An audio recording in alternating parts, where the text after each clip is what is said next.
Why does sharing what's on my phone feel so intimate?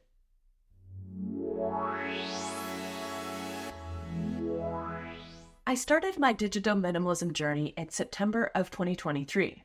When I started my journey, I never wanted to go back to using a smartphone again.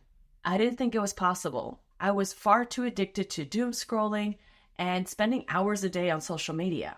But now that I've discovered some tools and some tricks on how to better manage my life with technology, I've decided to reincorporate my smartphone. Now, that being said, I'm not going to be using my smartphone the way I used to. With digital minimalism, I've learned how to separate certain digital applications from one device to another, kind of compartmentalizing my life in a way. Now, a lot of the applications you use on your smartphone, you can access via the web browser. You can also use a tablet for entertainment. Rather than using all of these applications on one device, I've decided to separate each more or less tool into different devices. So now when I use my smartphone, I only have essential applications and some productivity applications. I have a few remaining entertainment applications, but those are in the process of being moved over onto different devices. Now, the first most important part is which smartphone am I using? I've recently switched from the Apple ecosystem back to Android because I felt with digital minimalism, I had more options and I'm visually impaired and I wanted specific customizations to be able to modify my device. Now, today I'm using the Google Pixel 8. I have the regular Pixel launcher activated and I've been able to modify it for my visual needs. I change my launchers quite often, and if you want to see which launchers I've been using, check out this video in the top right-hand corner. From my device, I think the most important from a digital minimalism perspective is your home screen. Before, when I was using my device, I had multiple apps across 2 or 3 home screens. Now, I've whittled it down to just one home screen. I have only the essential apps that I need to access regularly, leaving my other apps in the app drawer. This prevents me from automatically unlocking my device and accessing an app I don't necessarily need to access and waste time on. When I first started my digital minimalism journey, this wouldn't have worked for me. I really needed to step away from all applications in order to realize which apps really mattered. Now that I have this information, I'm able to set up my smartphone in a healthy way. So on my home screen, I have my essential communication applications such as Messenger, WhatsApp, Messages, and Phone. I also have my banking application, as well as my YouTube Creator Analytics application. Lastly, I have my camera app. I use this for content creation. I'm actually recording this video with my Pixel camera, so you decide on the quality. Once you have your home screen set up, I have mine as minimalist as I can get it down to. I'm sure I can remove some applications if need be. But I've also modified my notifications.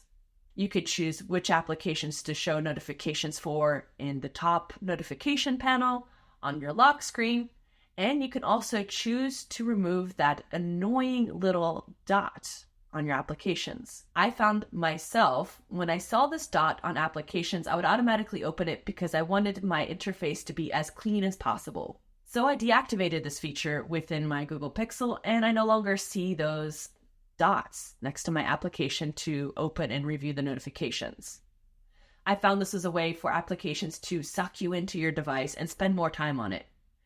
So as clean as I could get my device is as clean as I'm trying to run it. Now from my home screen, if I go down to my app drawer, you'll see the applications I have installed on my device. There are some applications I'm looking to move to other devices. For example, my Amazon application. I don't necessarily want it on my device, but I kind of need it for certain deliveries and being able to quickly look at those deliveries on my phone.